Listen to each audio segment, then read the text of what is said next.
Hello and welcome to Where You're Not Entertained. I'm Daniel, I'm Rachel. And I'm James. and we are going to be diving into Sonic Yeah. the Hedgehog, the movie. Yeah. I was not excited to watch this movie. In fact, I think I voiced my concerns a few times before this became the decision. Yes. You did, yes. Yeah. That is true. I'm glad that I was talked into it.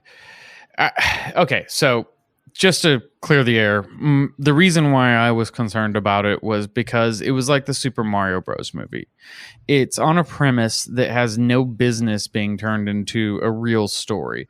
Now, don't get me wrong, Mario and Sonic have had subsequent games since the beginning that have expounded on the story and changed the games dramatically. So, if it was...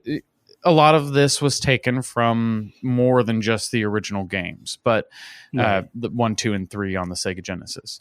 But it was just one of those things that it's like a really loose premise, and to put a storyline behind it kind of felt like, unless you're a hardcore Sonic fan, that it would need a lot of extra stuff than I remember rolling around the levels in loop-de-loops, going really fast and releasing a whole bunch of woodland animals from an egg at the end of levels.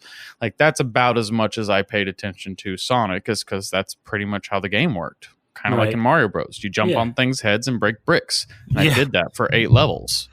That's exactly what it is. Exactly. And so it just seemed like one of those things. And then there was the whole like Sonic with teeth thing that the internet exploded about, and it was really creepy looking. And I'm glad they changed it. I think they made it look a lot more like not a comic book cartoon or anything. It's a video game. A lot more like the character from the video game. And at the same time, it didn't feel like it was cell shaded, like we were in Cool World or anything like that. Right. So those two things were overcome. They put it into a simple narrative that didn't require a ridiculous amount of additional canon to be created for the movie. And they kept it sweet and simple. And the character looked good the whole time. And I was pretty happy with it. It wasn't terrible, which is way better than I thought it would be. We'll just, okay. We'll just say surprising, I guess. I had heard a couple people say that it wasn't too bad. So I was kind of curious, which is why I was interested in watching it in the first place. I had heard the same thing. Yeah, prior to that, I wasn't really interested. I mean, I had seen the movie posters, the months prior or whatever, going to the theater and seeing other movies before that was even released, and just kind of thinking, meh. If I'm bored one night and I've seen everything else. Yeah, exactly. If I've watched everything else, then maybe I'll watch this one. It was in the air between this and the one we just... Call of the Wild? Yes, Call of the Wild. Okay. I've watched everything else. Maybe I'll watch one of these two. And I mean, to be fair, we're 3 grown-ups without children. Yes. And so they're not exactly shooting for our demographic. So there's a barrier to overcome right then and there. Which is also kind of the interesting thing, right? Because Sonic is our generation. Yes. Which I think they made some really interesting choices in this that kind of allude to that they wanted to keep it lighthearted and kind of for a kid through a lot of it. But there was a good amount that was really kind of more complex and designed for an older audience. And one thing that I was surprised was that the main couple that's helping Sonic, his only friends, I guess, don't have a kid, which is something really unusual in a story like this, because usually it's the kid who introduces Sonic to the parents and they reluctantly agree. Yeah, exactly. That didn't happen at all. I thought that was a really good move, and James Marsden's amazing. He is just charming as hell in everything, and putting him front and center, he was the reason why I enjoyed the movie. So for me, I really enjoy James Marsden, but my big issue is that childless James Marsden being incredibly charming with a cartoon character is exactly the same thing as Hop. I didn't see And Hop. yeah, well, and so with Hop as the little bunny, you have Russell Brand, and he's so funny. And it's such a sharp, witty movie throughout. And you've also got Hank Azaria. And then when you come to Sonic, Sonic's not funny necessarily, and he's not particularly charming or any of these qualities. And I just kept looking at James Marsden and thinking, when is, Russell Brand going to show up or some other comedian to make this movie really fun?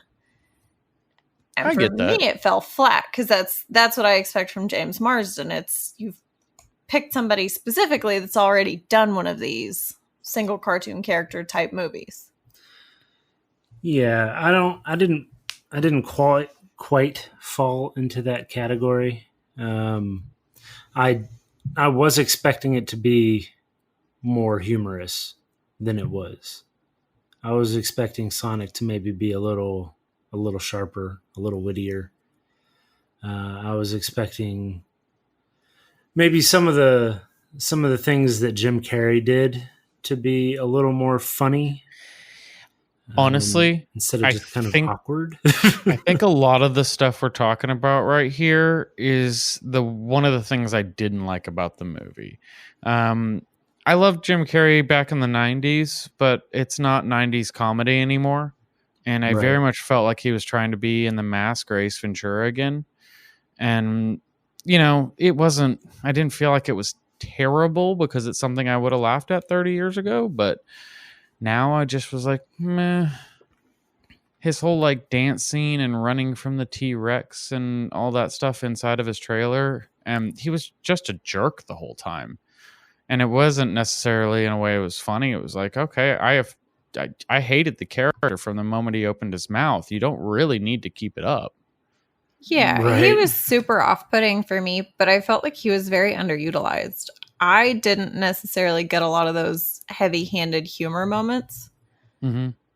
I thought Jim Carrey could have been funnier. He could have been more dynamic. He was almost a little too toned down and not, I hesitate to say stoic, but he was almost straight-faced in this exaggerated military kind of way.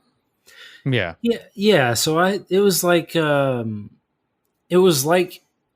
bring Jim Carrey into a movie to be funny, or what you would think he would be brought in the movie to be is funny, because it's a movie. It's a movie based on a video game, right? So yeah. There's no basis in reality. Sure, it has some of those moments that are supposed to be heartwarming kind of moments, those kinds of things, but it was almost like Jim Carrey in The Majestic meets Jim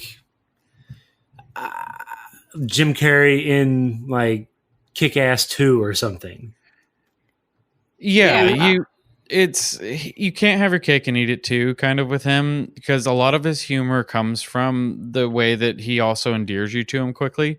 And when you make him an unlikable character, him acting like an idiot isn't as humorous. Right. Yeah. And it's less menacing, which makes the which hero defeats the point. Which makes the hero's plight less valuable. So I don't know. I think you can still make somebody overly arrogant and condescending and still keep them funny and interesting and not make them just obnoxious and unlikable the whole time. Agreed. Yeah, I mean, he was supposed to be unlikable. He didn't. Yeah, he was pretty obnoxious. Now, a couple things on him though. Wardrobe and costuming, spot on. Yeah. Now, in the games, Dr. Robotnik was definitely a larger guy than Jim Carrey is. He's very skinny. But the evolution of the mustache into the official Dr. Robotnik mustache when he's on the mushroom planet at the end, was awesome, and I didn't expect that. And the fact that his drones, he's nicknamed Eggman because of the egg drones. It just all ties in really well. And then that suit he wore, I don't care if he was a jerk. I want one. That was a cool ass suit with like the red trim inside. Yeah. No, the red piping was incredible. I think they had some really, really good things about this movie. Some things that they actually did really well. Those being part of it, as well as the integration of Sonic into Earth life and giving him a reason, like basically creating the reason for the whole movie, right? Okay, so Sonic can be lonely, but without the bar scene and the bucket list stuff, what do you really have? It's a chase scene that's drawn out for 2 hours is basically what you end up with. Right. So the fact that they threw those things in and did a good job with those things, I thought was done really well. It made it better to actually watch the movie because of that. Where I was, kind of afraid at one point where it was like, this is just going to be, they're literally, near misses driving down the freeway. Road trip. Yeah, exactly. Road trip with random encounters. Right. Yeah, exactly. Well, I'll say I've never played Sonic. Okay. Yeah. I've never played really any video games. I've done the occasional like 2-person game, I think. I'm not sure what you call it, but I've never encountered Sonic really before this, aside from just pop culture references. So is that how it works? Do the rings transport you to other worlds? I don't know if that is something that came in later canon, but I don't remember that from the early ones like 1, 2, and 3, which are the ones I played back on the Genesis. Right. You were collecting rings. I always really assumed what for. Yeah, because I just assumed that coins would have been copyright infringement of the Nintendo, competitor. And so rings were, just a different kind of coin is how I always assumed they were. So I have no idea because I'm not a giant Sonic guy, like I said earlier. But it did feel new to me, at least. Right. I think it was an interesting way to incorporate them because you can't really have Sonic without the rings. Yeah, absolutely. Right. And it meant there was a reason for him to collect all of them when they'd fall out of the pouch. And you had those moments. Plus, you had kind of an explanation as to why a CG-looking character is in the real world. It's because he's from basically a different planet or dimension or galaxy or something like that. It's a portal through space and possibly time. Exactly. Sure. I was just curious about that. And then also his owl mentor and everyone being out to get him. Is that kind of the premise of why he's always running? That too came. I recognize those from later iterations of the game. In the early game, you're really Dr. Robotnik is trying to capture all the forest animals, I think, to turn them into robots. Yeah, and you're basically breaking open the egg at the end of the level to let all the bunny rabbits and turtles and stuff go. So, and to defeat Dr. Robotnik. And the real purpose is to go really fast. Right. That's what you're trying to do. Yeah. The video games way back in the day were very, very simplistic as far as storyline goes. Yeah. Right. Like Mario Bros. Princess, it was free the animals. Yeah, it was a direct competitor to Mario Bros. And so it was way more about the fun of the game than it was about the storyline. Yeah, exactly. So it was nice that the movie was not that simplistic. Well, yeah, wouldn't be much of a film. It would not. It would be very boring. Now, one thing that I was shocked about was the fact that they called their shot in this movie with all the online backlash that they got from the character model, and I mean, recently the Pokemon movie did well, and it was a good video game iteration, but video game movies are not really known for being great. Like I've said before, Mario Bros. And so I was really surprised that at the end you got Robotnik on the mushroom level with the huge frizzy mustache and then in bald head, and then you also had Tails show up after the credits. Yeah, that was looking for Sonic. So that was awesome. I was really hoping it was going to be like Knuckles or something like that, but Tails is the logical next one. He's probably the second most common character in the game. But, yeah, and I've only seen 2 video game movies. And I guess one of them's not even a video game movie, actually. It's a computer game movie, but... Which one? War of the Worlds. no, not War of the Worlds. World of Warcraft. Yeah. I was like, that's an H.G. Wells book, by the way. Well, that one or an I'm Orson Welles radio but... drama. But yes, it didn't have Dakota Fanning in it. It was totally different. World of Warcraft? Yes, I saw that and I saw Assassin's Creed. But that's a video game movie, by the way. Video games or computer games are a kind of video game. Is that a synonymous term? See, I know nothing about the gaming world. Video games are, whether you play them on computer or console, there's video games or video games. If you play Minesweeper or Farmville on your phone or Candy Crush, those are video games too. Yep. If you play it on your Nintendo DS, guess what? It's a video game. I do have a DS. So I recently have forayed into video games like a month ago. There you go. There you go. There's your introduction. Look at me go. Now you need a Sonic game so you can... Yeah, stop playing Lego games. There are Sonic games on the DS. Yes, there are. They're pretty fun too. Having seen the movie, I'm not sure that I want to play the game.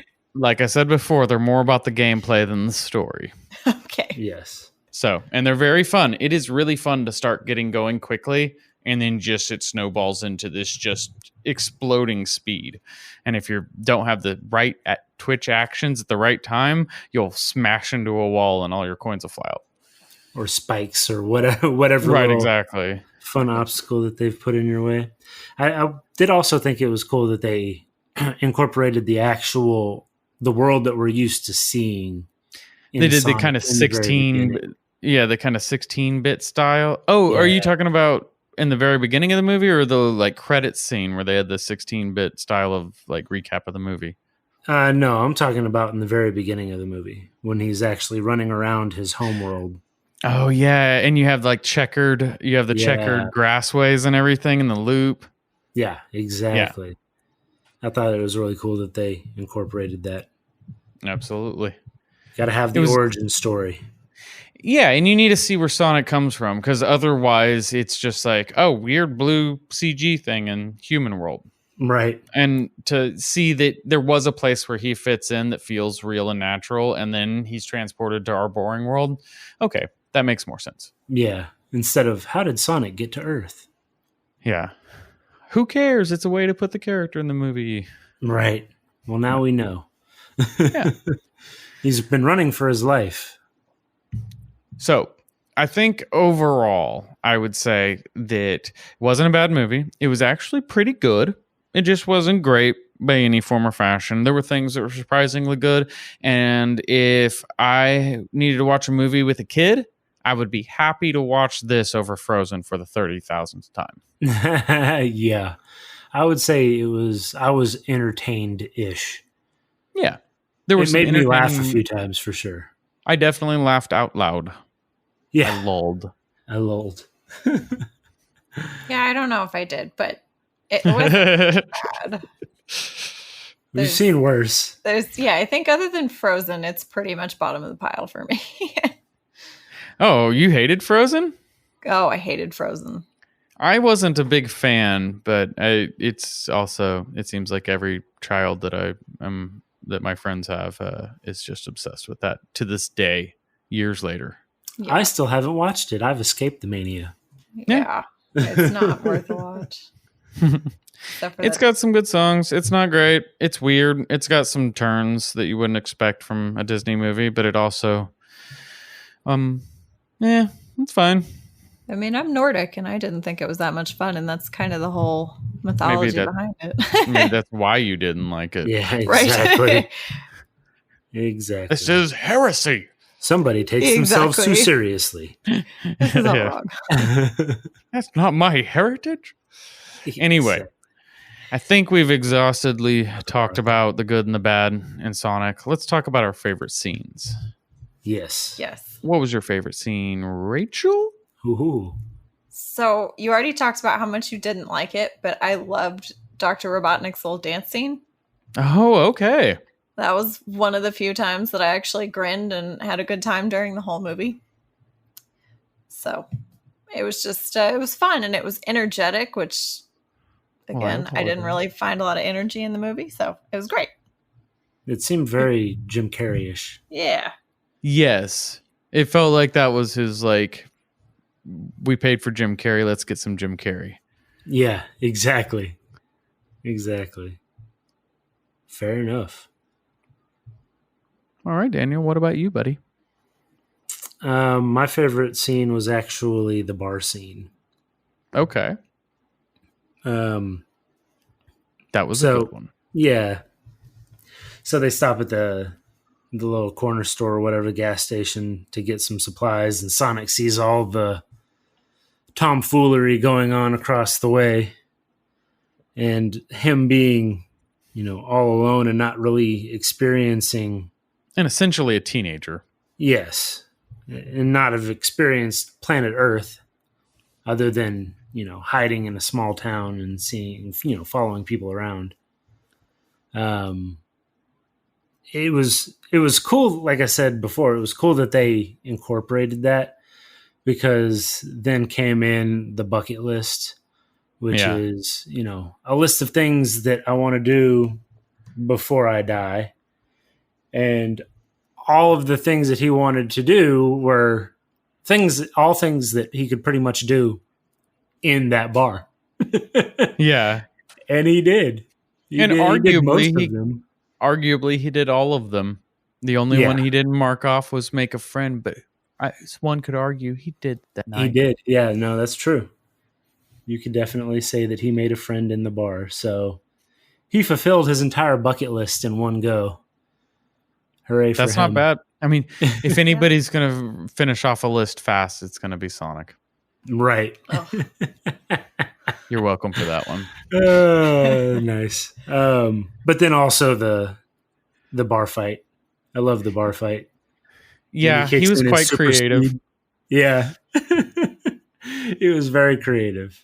I liked the Flash aspect they gave him in the movie, where it was straight up the Flash. I'm going to go so fast that I can stop time and move stuff around and redirect things so that when it starts back up, I put myself in the best position. Yes, which is still standing while everybody else is on the ground. Yeah, exactly. So yeah, those two things really made me like that scene. So that was mine. But what about yours, James? That is a tough one. I was kind of putting it off because I don't know. There were a couple of different scenes that I liked, but a couple of they were kind of the more heartfelt ones that I also feel like were out of place in the movie a little bit, or maybe overdone. So ultimately, I kind of nailed it down onto the chase scene on the freeway. When Robotnik sends out his drone car tank, I guess is the first one the first iteration. Yeah. Seeing Sonic use the power we've only seen him first discover on the baseball field as a weapon and roll up as an energy ball and blow up the bottom of the tank. And then you have Robotnik stuff, basically like Dark Knight, machine where this broken tank breaks apart and a motorcycle comes out. Right. But they keep the gag going, and it's not just Sonic over and over and over overcoming this. I mean, he actually, Marston, whatever his name in the movie was, Tom, hands the wheel over to Sonic and is trying to like fend off the unicycle version with I guess, the end of a flashlight or something, some Yeah. sort of long stick. Yeah, it was Maglite. Yeah, that's what I thought it might have been. And so it was just, and it also had like Sonic kind of stand on a hill as well, calling Tom out for leaving the hometown that was kind of the perfect life. It was one of those grass is always greener things for Tom, is what it seemed like in the movie, and that was a real turning point.